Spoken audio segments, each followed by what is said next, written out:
Special shout out to our sponsors, Kicking Cancer and SMI Property Management. For more information on SMI Property Management and their management services, go to smiproperty.com. And for more information on Kicking Cancer, go to kicking-cancer.org.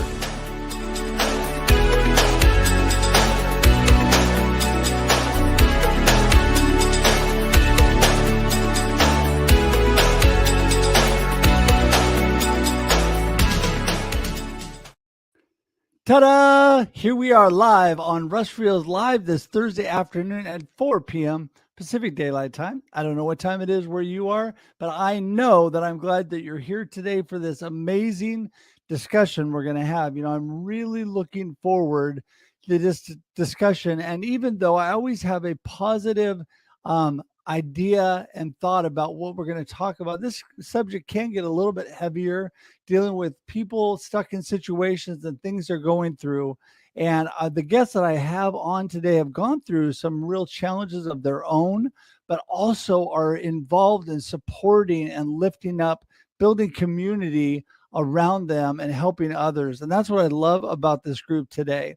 I'm going to give you a little bit more information on our topic as we go, but I'm just going to leave that there for just a moment because I want to tell you a little bit more about this show and why I'm so glad you're here. This is Russ Reels Live, and we have a topic-driven panel discussion every week at 4 p.m. Pacific Daylight Time on all kinds of different subjects, whether it's surrounding marketing, which I deal with all the time because I am your marketing coach and I help you market you, because a lot of people are stuck in their business at all their ends. When we're talking about getting stuck, they have troubles moving out of that and really rising above and differentiating themselves in their market. Well, I help you market you because you are the difference maker. You are the world changer in your arena, and you can make that difference today and be unstuck from the business challenges that come down on all of us. So today I want to encourage you to do that. And the best way to talk to me about that is to go to russhedge.com. I love to connect with people because I love people. So go to russhedge.com today. Connect with me. I have all different kinds of ways. On my website, you can connect with me through social media. All the links are there. You can connect to me through email. You can connect to me on my phone, or you can even schedule time directly on my calendar. And I would love to get to know you, learn more about you, and find out what we have in common and what I can do to make your life better. And so if there's a way that I can support you, that's what I'm here for. And so, my purpose or why in life is to help you live a purpose-driven life of significance. And I always, sometimes people ask me, what do you mean by that? Well, I want you to be a world changer. I want you to be a difference maker. I want you to be able to get out there and do the amazing things God has created you to do. And you can do it today. You can get unstuck from whatever you're in. And whether that is just through business or life, or whether it's some kind of challenge you're going through physically, emotionally, mentally, whatever that is, there is a way out. There is light on the other side of the rainbow. So today I want to encourage you to actually move forward, get good community around you. And that's really our topic today. And I'll jump right into that. And that is, a lot of times, no matter what's going on in life, and a lot of times it is physical or emotional or mental challenges, just a mental mindset in life too, that we have a tough time breaking out of. Sometimes it's even deeper than that. But you know what? You get the right people around you, the right community, the right people that care, the right people that can help and support you, the right people that have the right kind of information. And sometimes it even requires medical information. We have a doctor on today. Dr. Nupi Arora is going to be with us. And that is so critical that you know where to go from that. And that's why you need good people around you, offering good advice, good support, and giving you a good direction in whatever you're going through. So we're going to talk about that today. I have, like I said, Dr. Nupi Arora with me today. I have Kristi Horner, I have Baron Robison, and I also have my good friend, Tim Sohn, who is joining us today via video. And we're going to start with Tim today on the video, and then we're going to jump into my normal routine, which is ladies first, of Kristi on after that. But again, if there's anything I can do, please reach out, russhedge.com. All of the contact information for my fabulous guests will appear not only in the show notes, but also in the comments today during the show. And love to have you reach out to them as well. If you have a chance right now, please hit the share button. If you're watching live, hit the share button, share this out. If you're watching on replay, hit the share button, share it out. Let others know this is going to be amazing information today you do not want to miss. So share this out there. And if you'd be so kind, please subscribe on YouTube. That would be fabulous. The best way to do that, to get all the past content and upcoming content through YouTube, you go to marketingwithruss.live. That's all you got to do. It'll take you right to my YouTube page, marketingwithruss.live. And that would be fabulous. I would appreciate that. It would not only help our community grow with amazing people, but it would help you have the access to the library of great content and great guests I've had on Russ Reels Live, as well as Marketing with Russ and so many other things. So I did actually give you both of these links. Go to there, get my shows right. You also go to russreels.live. That takes you to YouTube too. Usually I use that link since we're doing Russ Reels Live today.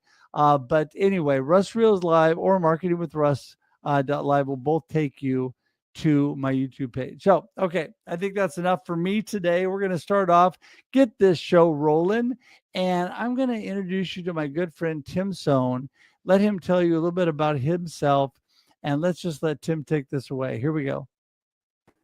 So I'm here with my good friend, Tim Sohn, and you know, Tim, you have really a unique perspective.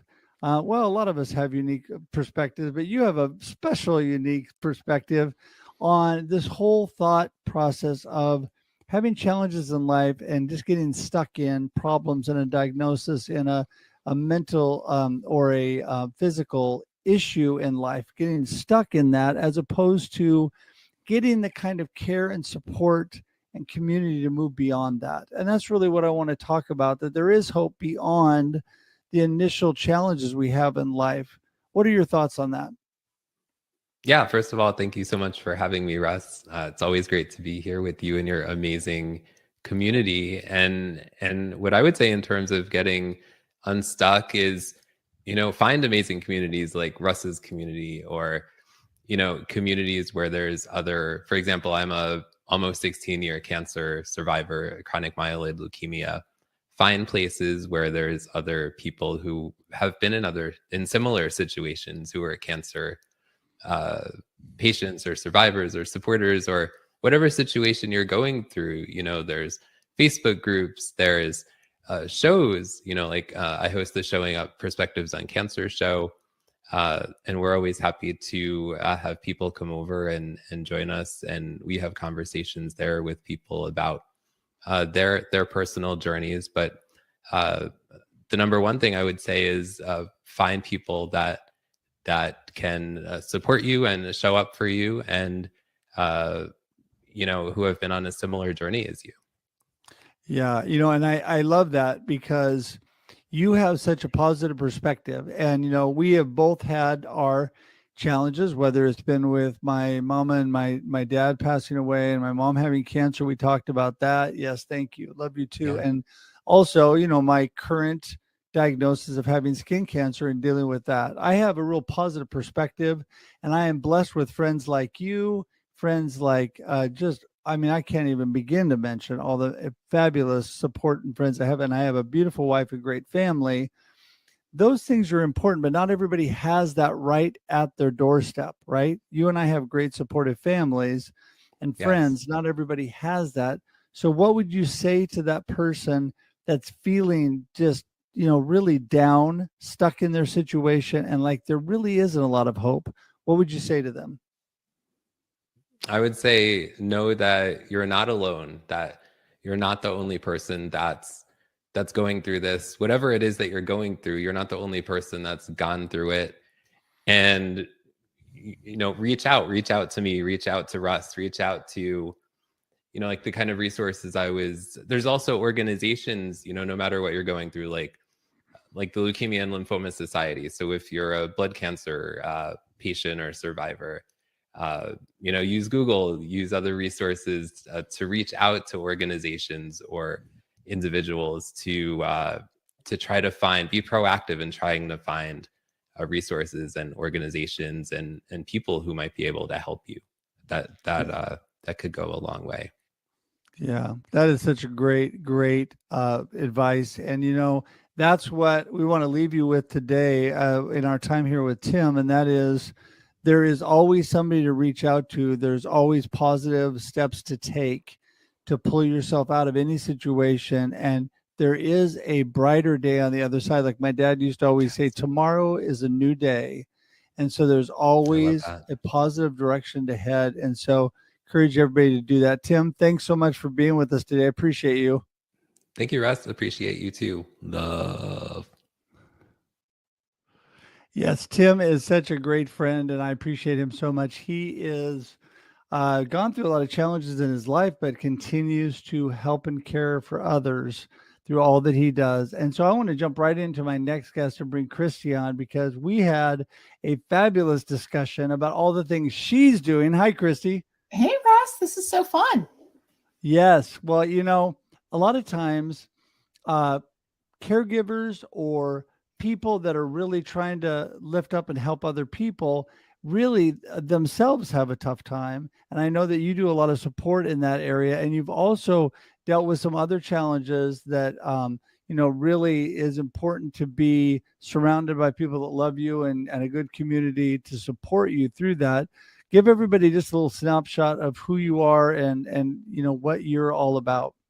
Oh, well, absolutely. So I started this nonprofit about 4 or 5 years ago after having the long journey of supporting my brother who lived with anxiety, depression, and obsessive compulsive disorder.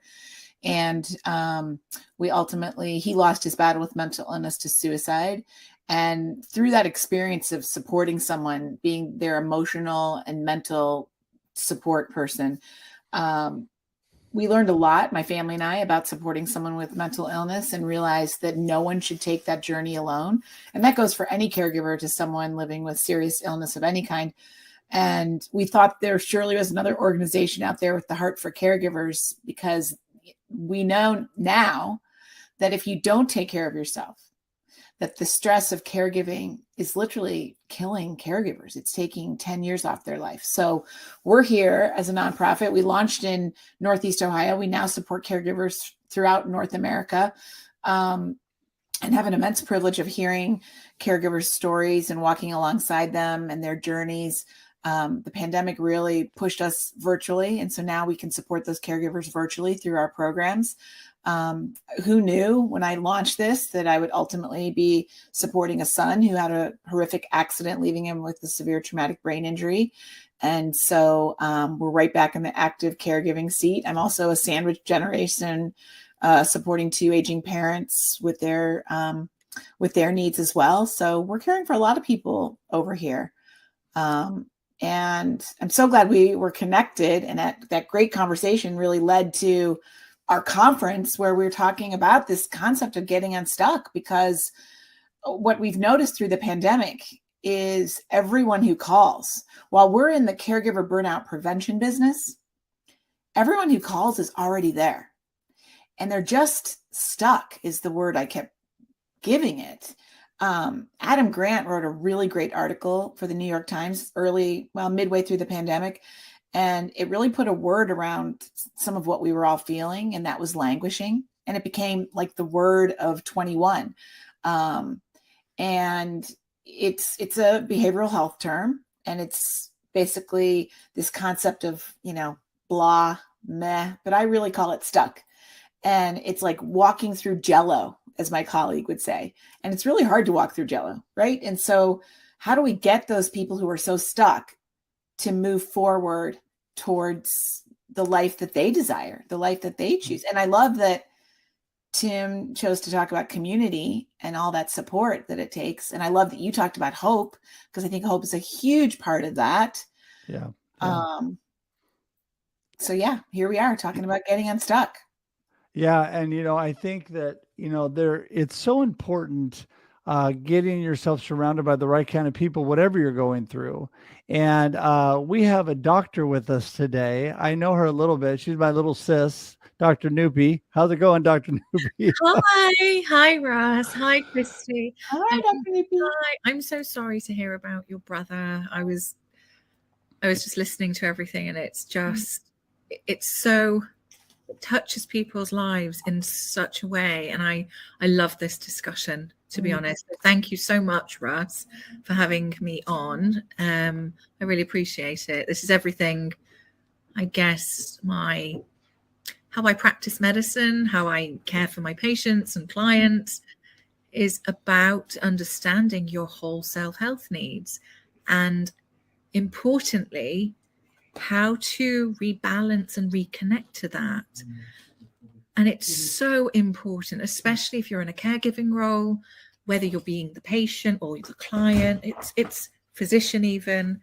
And I think there are simple steps you can take, and we'll obviously come through this, but yeah, this is my passion essentially. And I'm just really, really pleased to hear everything, what we're actually talking about it. That's one of the first things. Let's make it a normal conversation and raise awareness.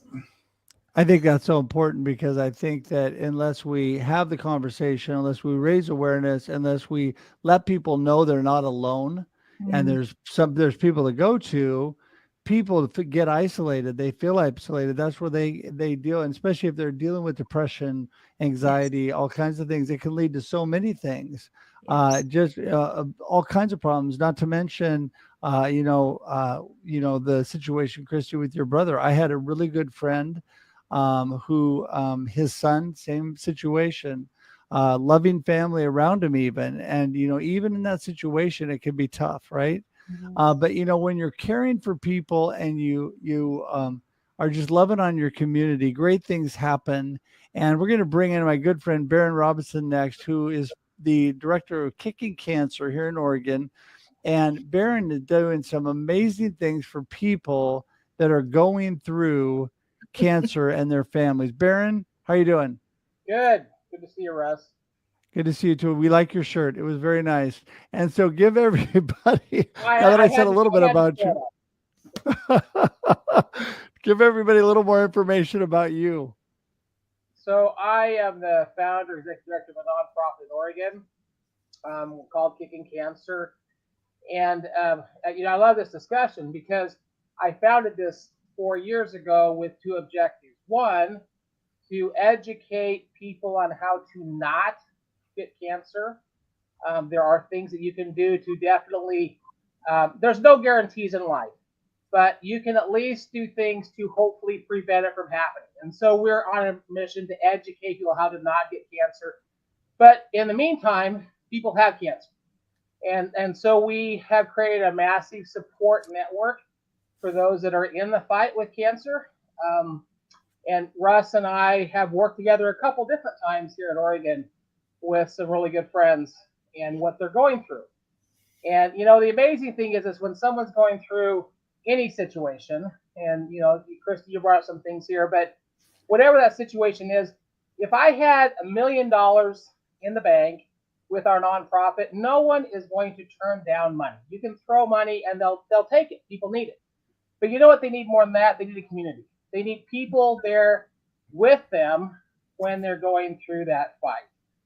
And Russ, you will vividly remember 2 years ago, we were able to step in, Russ and I were able to step in with some people here in Oregon to support a good friend of ours who had been diagnosed with stage 4 lung cancer. And monetary she didn't need the money. I mean, again, no one's going to turn it down, but she didn't need the money. But as COVID began to ramp up and our governor began to shut everything down, every idea that Russ and I came up with, we couldn't do. And so it was really cool. We organized a drive-by, and I remember Russ and I met there at this high school parking lot, and 30 cars lined up, and we drove past this gal's house. We kept our social distance, but her community showed her the love she needed. And a month later, she sent me a text that she had kicked cancer in the ass so hard she didn't need radiation. Yeah. So I said the ass word. Russ. Sorry. No, it's okay. I forgive you. I have to watch Nupi all the time too. What I really love about this person that we're talking about, this friend of ours who's dealing with this, she is a person, because of the community and the family around her and because of her attitude, has really kept herself moving and has beat cancer several times, is dealing with it again, and in a situation that's rough. But she keeps such a positive attitude. And, I think what's so important, and Kristi, I'll bounce back to you, is I think what's so important is through the challenges we have in life, we weren't promised a smooth sailing through this life. We're going to have challenges. We're going to have troubles, right? But it's the attitude we keep through it, right? Because we get to choose. I mean, I am the live the life you choose guy, right? We get to live the life we choose. And people say to me all the time, I don't get to choose my life. You don't get to choose what happens to you. Yes, that is correct. But you do get to choose where you go from there. And I always say life happens and then you choose. Life happens and then you choose, because you get to choose that perspective and direction after life maybe smacks you in the face. Where do you go? Kristi? Yeah. I mean, what do I do with that? I mean, I 100% agree. I think that, throughout your whole life, we may not see that we have the choices in front of us. And it's about remembering what's in our control and what's out of our control. And very little is in our control. Those choices are in our control. What I do in my emotional response to you in that moment is in my control. Right. But the cancer, mental illness, any serious illness, not in my control. But how I choose to manage, you have to let go of a lot. Yeah. I think one of you all said it really starts with just noticing, right? It's that self-awareness. It's that self-awareness of where you are with that. And we just call that noticing, and then being present with that. Yeah, I agree with that. Nupi? Yeah, absolutely. And I was making notes earlier, and it's so much of if you think about when you're stuck, what is the underlying emotion? Is it fear? Is it worry? Is it anxiety? And it's really noticing and being in tune with those emotions, those feelings, as opposed to just blocking them away and pretending it's not happening, because that just, you push it down and it's just going to explode and bite you in the ass at some point. But noticing, oh, okay, I'm feeling whatever that emotion is, naming it. So you're almost taking a bit of its power away by doing so. And then you can really look at it. And it's being, as what you said, Kristi, it's about, I guess, staying present, which is really difficult when your mind is feeling all foggy and all clogged up. But using your breath to keep centered keeps your mindset and perspective more of in a respond mode, as opposed to makes it worse. And then I guess it's okay, reframing it. And that's how I say it: notice, name, and reframe. Okay, what else could this be? What else could I do? Who else could I have? Who else could I call upon to support me? And connection and community here is vital, because you can really draw energy, strength from those around you. And I think if you go beyond that as well, it's giving yourself permission and allowing yourself to accept that it's okay, this is going on right now. I'm going to draw on other people for support. And I think from my experience with patients, that's the hardest thing for people to accept, actually, because I'm a strong one and I've always done this, and it's a very stoical way to be. And, we would always share that burden with our caregivers specifically, because it is difficult and it takes its toll. And I think it's giving permission to self, and as a clinician, for example, or other people who are supporting, it's okay, we're here. And that's huge. That is so huge. It's just having that space, isn't it? Yeah. Which is therapeutic in itself, actually. Yeah. And Baron, you are a master of bringing a community together. When did you? How did the whole idea of kicking cancer and supporting people going through that? How did that come about? My sister was diagnosed with breast cancer in November of 2015. She lives in Arizona. She came to visit me in the latter part of 2017. It had gone metastatic, or has gone metastatic. But she fights it through positive attitude. She fights it with real food. She got all processed food out of her diet. She exercised every day. And I just decided that I wanted to help her. And so they have this thing here in Oregon. It's called a Warrior Dash. It's just a 3-mile trail run with a bunch of goofy, funny, wet, muddy obstacles. But at the time, I was working at Costco, and I told my friends about it. And we created a community of 42 people that didn't know my sister that showed up to do this crazy adventure. And I looked at her and I said, you know what you're doing to stay alive? We should share that.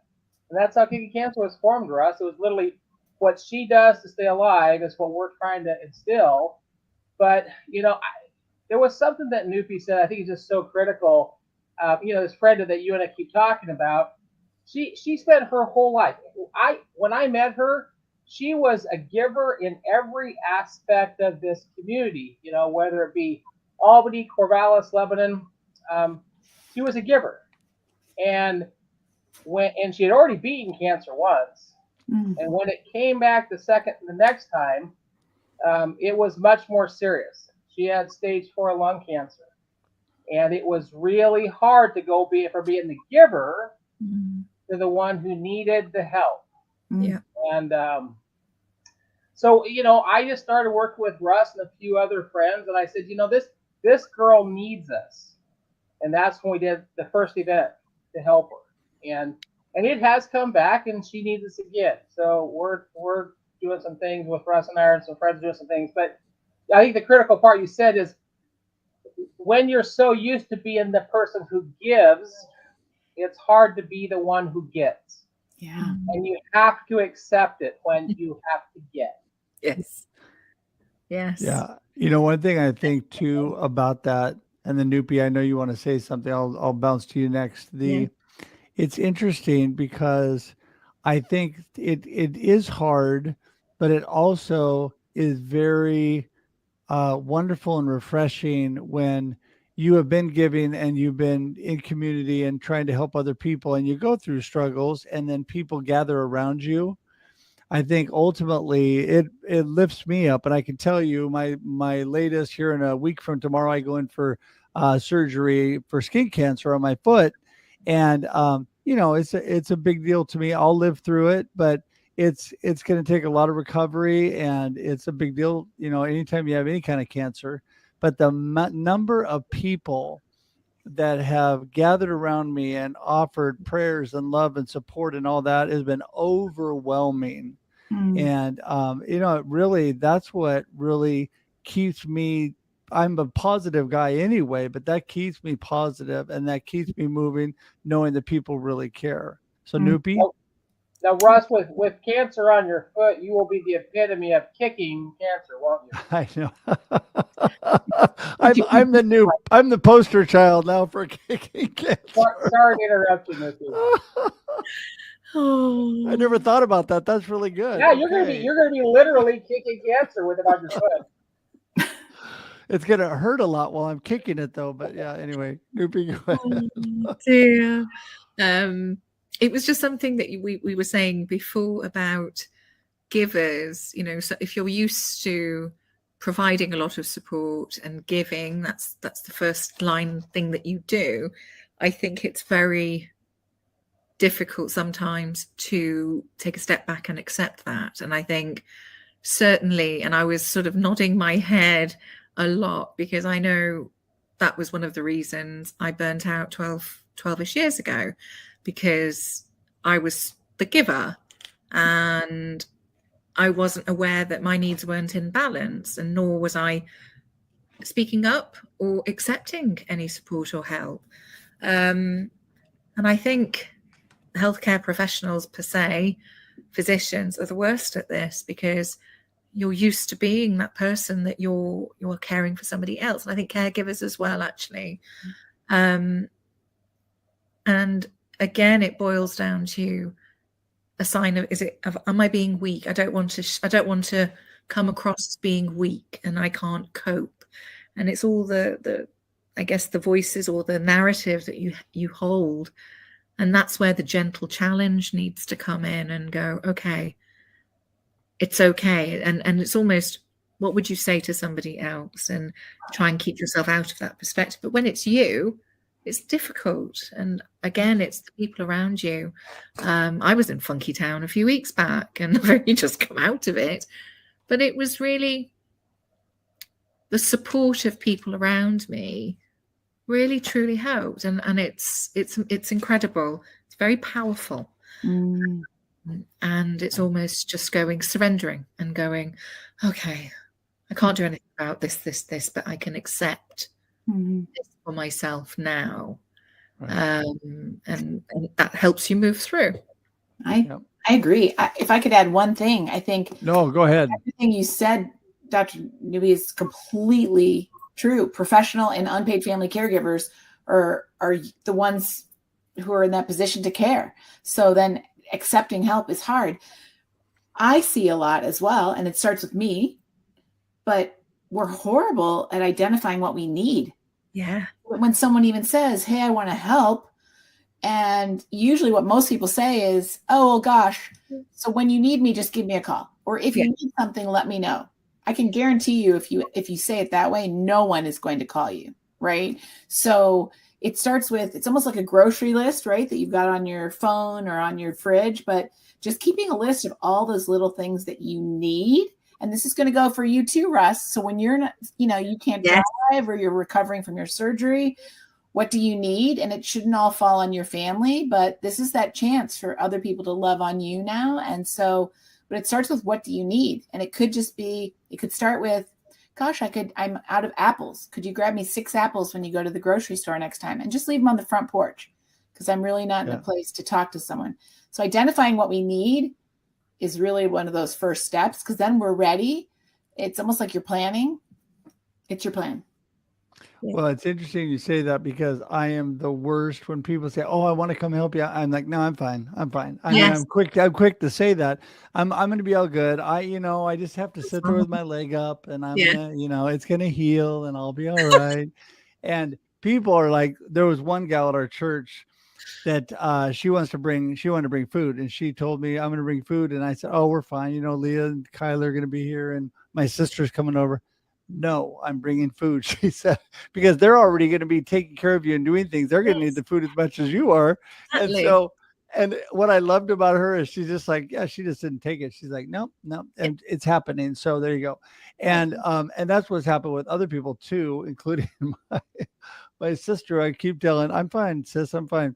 Nope. She's coming over. She's coming to the hospital. I said, you're just going to be sitting in the waiting room. I'm going to be there for you. It doesn't matter, and really deep down, as much as I'm just like, oh, you don't have to do that, it does really mean a lot. And I do know that people are there. And so, went through the whole struggle with my dad passing away over 5 years ago. And my mom had just passed away from Alzheimer's this last summer.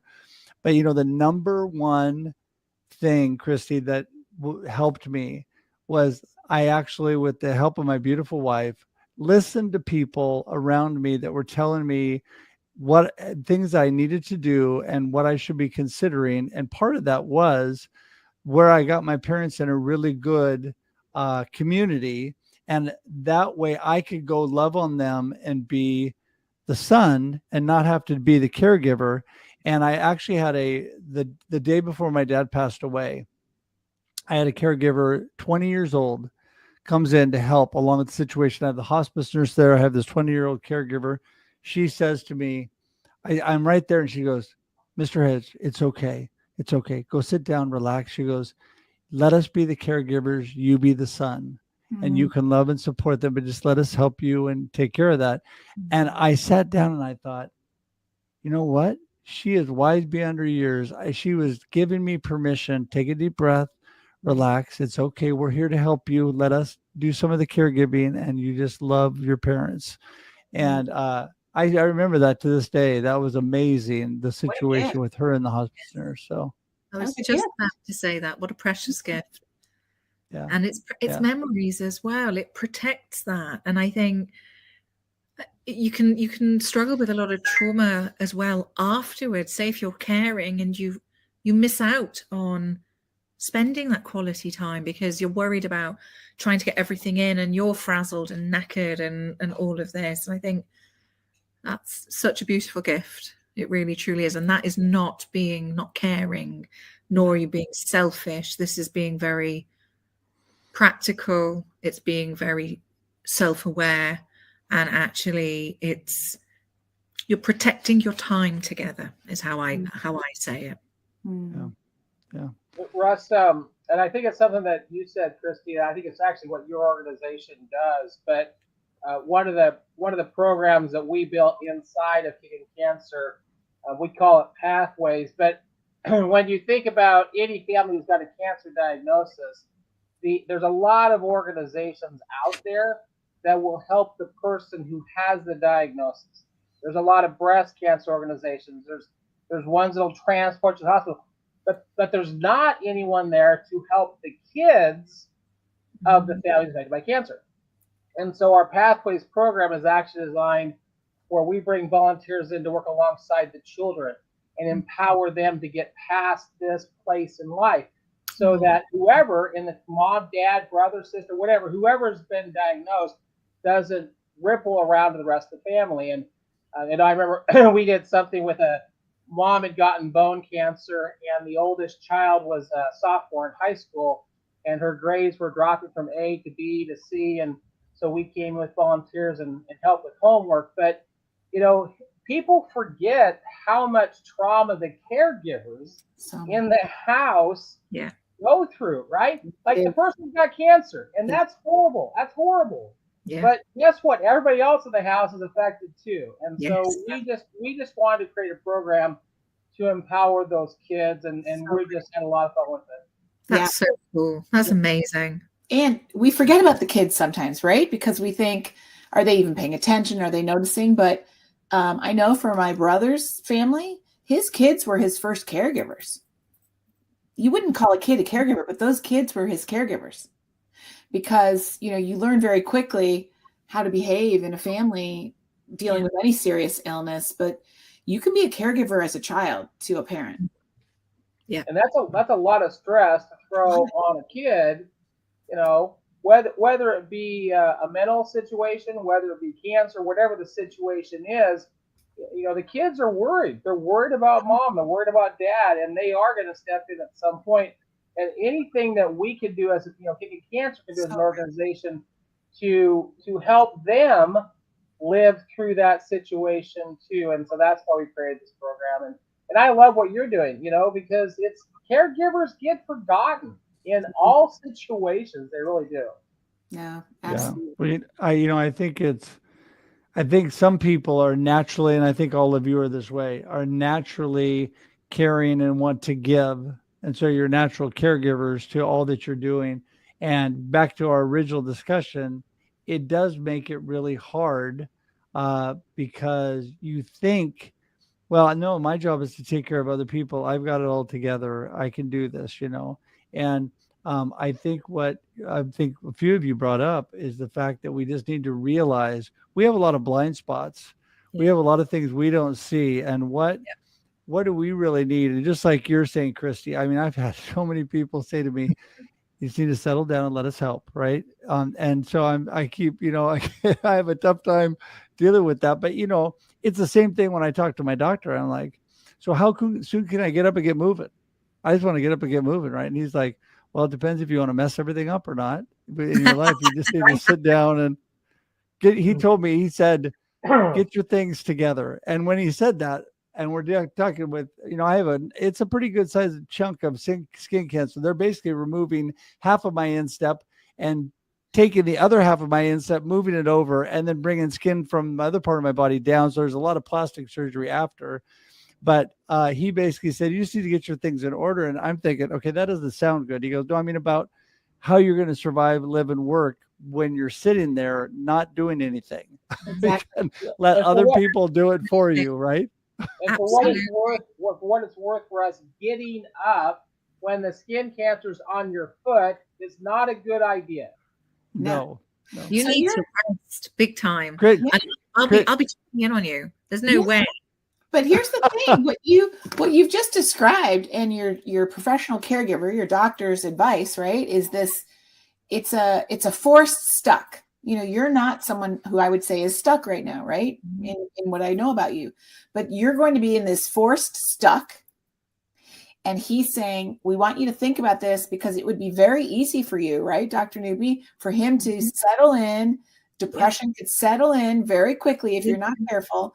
So how are you going to plan? How are you going to plan ahead and think about how you will not let yourself stay there for the long term, knowing that you still want to heal those feet?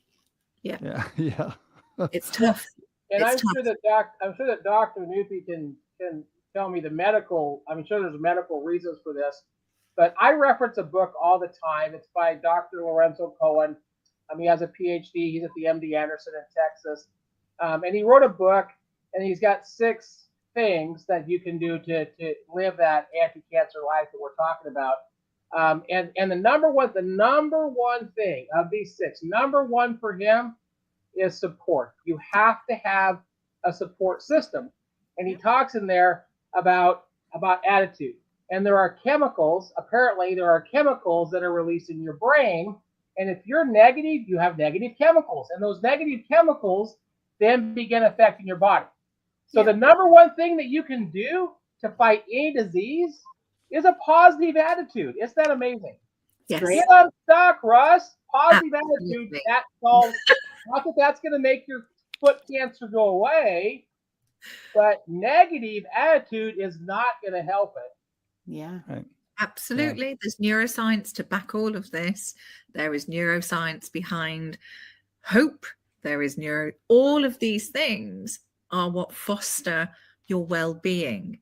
Mm-hmm. And it's understanding the baseline needs and breaking it all down and being aware. So if you're going into something, so Russ, you're a positive person, you're up, you're about, you're always busy, you're doing stuff, and being aware already that, okay, I'm going to have this operation. I'm going to be having to sit for a while. I'm not going to be able to do my usual things. I know you're already planning, doing the live stream, producing my show, etc. Brilliant. But it's also then dealing with the whole mindset of, oh, but I'm feeling okay in myself. I could just get up. Let me do it. And you sort of battle against that, and it's accept it. You're not allowed to go against doctor's orders because then your skin you won't heal. Your body needs the rest. And this is, I think if you know that from the outset, your expectation can be, I guess, kept realistic, to be honest, because the number of people I've spoken to who say, well, I'll be up in about 5 days. Yeah. And I'm like, okay, I'm not trying to burst your bubble, but no, it's going to take longer because if you think 5 days and I'll be better and you're not, guess what? You're going to start beating yourself up and then thinking there's something wrong with me. Oh my goodness. What's wrong? I should be healing by now. And then this starts to mess with your head again. So it's going to take time. And it's tuning into your body, what your body is saying, and listening to it and not ignoring it, that's the trick. Yeah. I think you both bring up something really important too that we incorporate into everything that caregivers don't always like, by the way. And it feels more therapeutic in nature, and that could be why. But we talk about SMART goals all the time. Yeah. And we modified all of our SMART goal plans in the pandemic to be micro goals. We focus on micro joys but everything being really small, these baby steps. And often, you just mentioned it, Baron, right? Often one of those first steps is just starting, but doing it with a baby step or a micro goal. And so we had to pivot in the pandemic. You have to pivot when you're facing some serious surgery to reframing how you look at those normal goals. Our capacity isn't the same as it once was. So how do we accept that? Yeah. Take it on little tiny baby steps at a time And sometimes it's just acknowledging that, reframing those expectations. Yeah. And Yeah. talking to people around you, I think is crucial. Yeah. Because it can keep you sense checked, actually, because I know I'm terrible at this, that I will withdraw and go in on myself and just sort of get a bit stuck.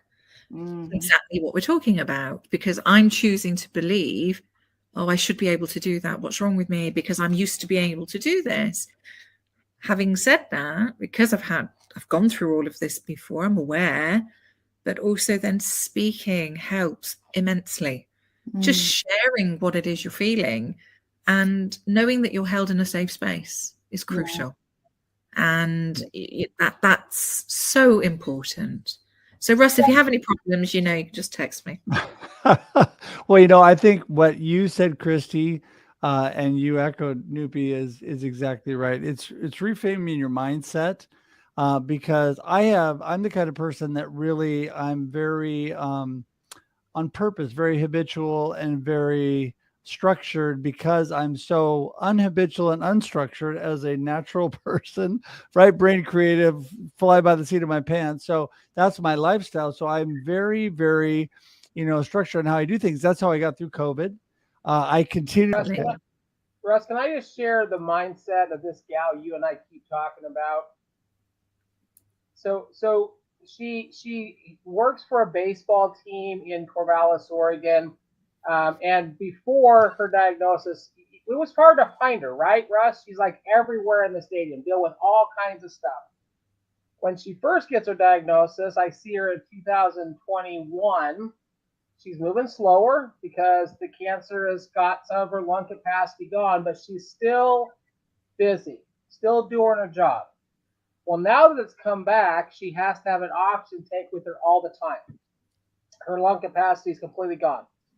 And I see her this summer, and she is still working. She's still much, much slower dragging this oxygen tank, but she's meandering through the crowd, thanking the season ticket holder for being here. And I think this goes to your Unstuck comment, Russ, because I looked at her and I said, why are you here? Why are you here? And she said, because this fills my cup. Yes. Yeah. Joy.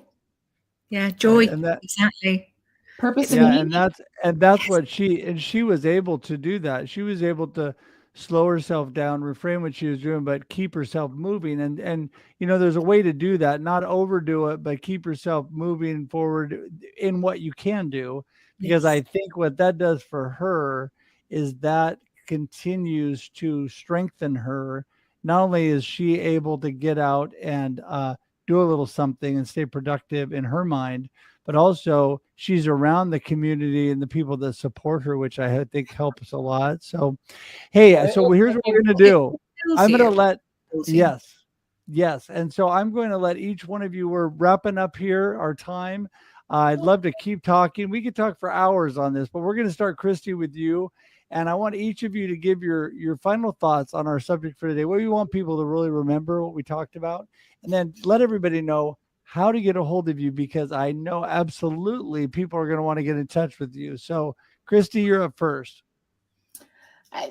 Keeping moving. And it takes courage. It takes courage to notice where you are. It takes courage to accept where you are. And it takes a lot of courage to say, I don't want to stay where I am, and to move forward with that courage, with gratitude, with appreciation, with your community and your support. And always keep your eye on the hope for the future. Anything's possible. And You can find us at couragetocaregivers.org. We're on all the socials, and we appreciate this opportunity, Russ. Thank you. You bet. Well, I'm telling you, I appreciate you so much for being here.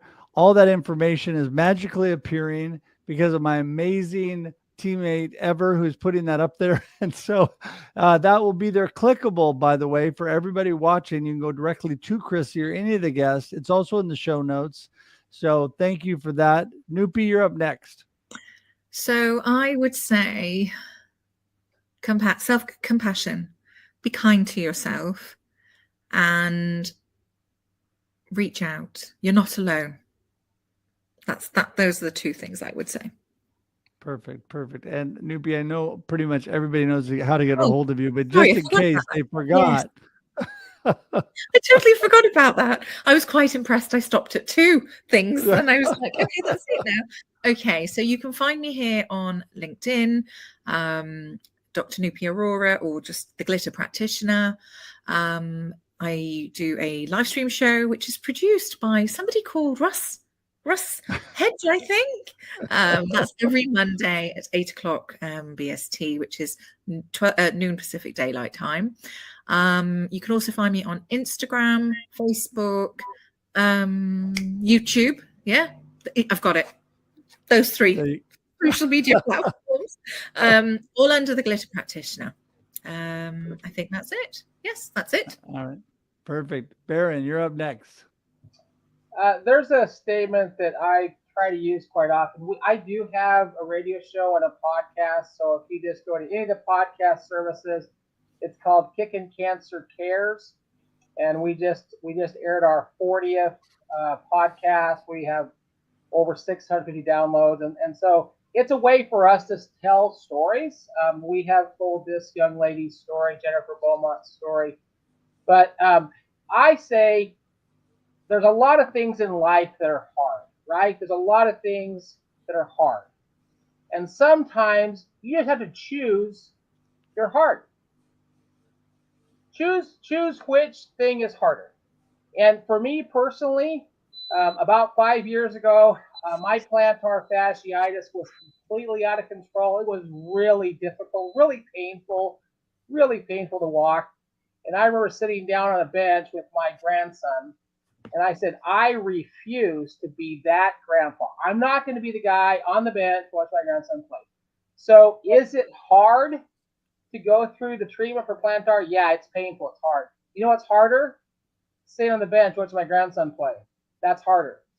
So choose your heart, guys. Just choose your heart and then decide which one you want.